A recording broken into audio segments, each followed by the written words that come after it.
আসসালামু আলাইকুম। আজকে আমি আপনাদের জন্য একটা সুন্দর একটা রেসিপি নিয়ে হাজির হলাম। আর এটি হচ্ছে স্যান্ডউইচ রেসিপি। এটা কীভাবে তৈরি করবেন প্রথমত বলে নিই।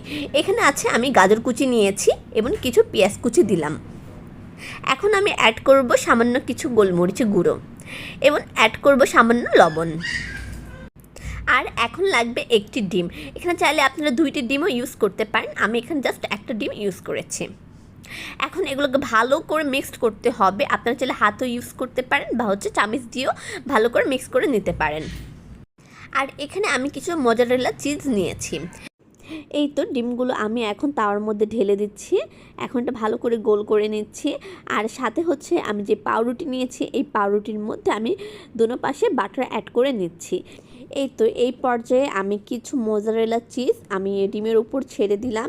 আর আমি যে বাটার মেখে রেখেছিলাম সেই বাটার মাখার পাউরুটিটা ডিমের উপর দিয়ে দিলাম।